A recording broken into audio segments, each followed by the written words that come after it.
Easy physics থেকে এই পর্বে আমরা কিছু সংক্ষিপ্ত প্রশ্নের ব্যাখ্যা বিশ্লেষণ করব।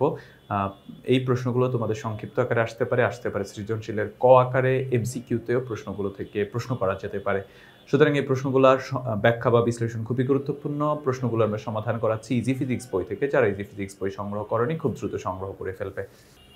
প্রথম প্রশ্ন হচ্ছে গলনাঙ্ক কাকে বলে? নির্দিষ্ট চাপে যে নির্দিষ্ট তাপমাত্রায় কঠিন পদার্থ গলতে শুরু করে সেই তাপমাত্রাকে ওই পদার্থের গলনাঙ্ক বলে।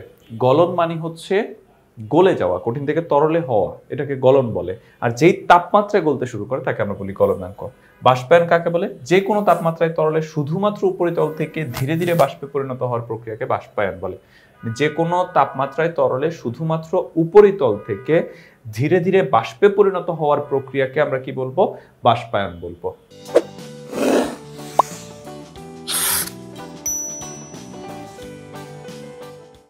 ঘনীভবন কাকে বলে? কোনো পদার্থের বায়বীয় অবস্থা থেকে তরল অবস্থায় রূপান্তরিত হওয়ার প্রক্রিয়াকে ঘনীভবন বলে। কোথা থেকে? বায়বীয় অবস্থা থেকে তরল অবস্থায়, মানে জলীয় বাষ্প থেকে তরলে পরিণত হওয়ার প্রক্রিয়াকে আমরা বলি হচ্ছে ঘনীভবন। সুপ্ততাপ কাকে বলে? যে তাপ পদার্থের তাপমাত্রার পরিবর্তন না ঘটিয়ে অবস্থার পরিবর্তন ঘটায় তাকে সুপ্ততাপ বলে। মানে ব্যাপারটা এরকম যে তুমি ধরো হচ্ছে বরফের ক্ষেত্রে তাপ দিচ্ছ, তাপ দেওয়ার পর তার তাপমাত্রা বৃদ্ধি পাচ্ছে না, শুধু বরফ থেকে পানিতে পরিণত হচ্ছে, মানে তাপমাত্রা পরিবর্তন না করে জাস্ট অবস্থার পরিবর্তন করছে। তো যেই তাপ পদার্থের তাপমাত্রা পরিবর্তন না ঘটিয়ে অবস্থার পরিবর্তন ঘটায় তাকে সুপ্ততাপ বলে। থার্মোকাপল কি? দুটি ভিন্ন ধাতব পদার্থের সংযোগ স্থলে তাপ প্রদান করে সরাসরি তাপ থেকে বিদ্যুৎ উৎপাদন এর প্রক্রিয়া হলো থার্মোকাপল। দুটি ভিন্ন ধাতব পদার্থের, অর্থাৎ দুই ধাতুর পদার্থের সংযোগ স্থলে তাপ প্রদান করে সরাসরি তাপ থেকে বিদ্যুৎ উৎপাদনের প্রক্রিয়াই হলো থার্মোকাপল। তাপ পরিমাপের মূলনীতি কি? বা ক্যালোরিমিতির মূলনীতি যেভাবেই বলা হোক না কেন, যদি গ্রহণ বর্জন এর সময় কোনো তাপ নষ্ট না হয়, উত্তপ্ত বস্তু যে পরিমাণ তাপ বর্জন করবে শীতল বস্তু সে পরিমাণ তাপ গ্রহণ করবে। অর্থাৎ মোট বর্জিত তাপ সমান হচ্ছে মোট গৃহীত তাপ। দুইটা বস্তুর মধ্যে তাপ আদান প্রদানের সময় যদি কোনো রকম তাপ নষ্ট না হয়, তাহলে হাই টেম্পারেচারের বস্তু যে পরিমাণ তাপ বর্জন করবে, লো টেম্পারেচারের বস্তু ঠিক সেই পরিমাণ তাপ অ্যাবজর্ব করবে। এটাই হচ্ছে তাপ পরিমাপের মূলনীতি বা ক্যালোরিমিতির মূলনীতি। পুনঃশীলী ভবন কাকে বলে? চাপ প্রয়োগে কঠিন বস্তুকে তরলে অথবা চাপ হ্রাসে তরল অবস্থায় আনাকে পুনঃশীলী ভবন বলে।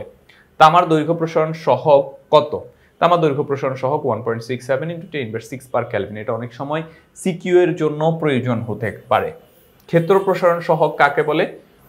1 বর্গমিটার ক্ষেত্রফলের কোনো কঠিন পদার্থের তাপমাত্রা 1 কেলভিন বৃদ্ধির ফলে যতটুকু ক্ষেত্রফল বৃদ্ধি পায় তাকে ওই বস্তুর উপাদানের ক্ষেত্র প্রসারণ সহগ বলে।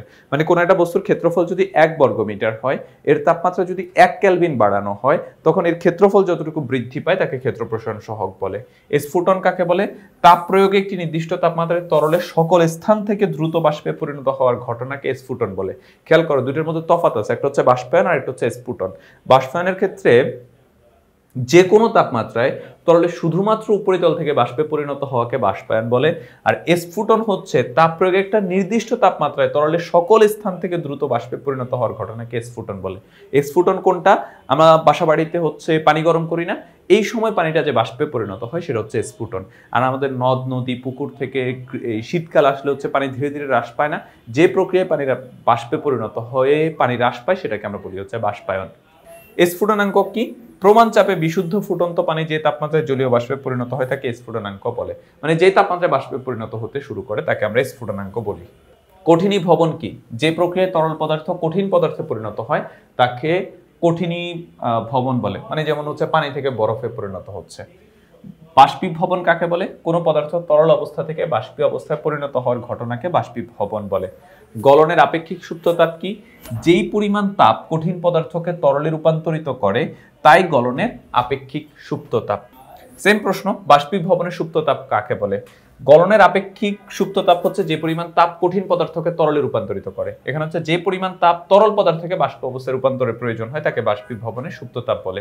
তো এই প্রশ্নগুলো খুবই সিম্পল এবং খুব সহজ, আশা করি তোমরা বুঝতে পেরেছো। আমরা পরবর্তী পর্বে আরো নতুন কিছু প্রশ্ন সমাধান বা ব্যাখ্যা বিশ্লেষণ করব।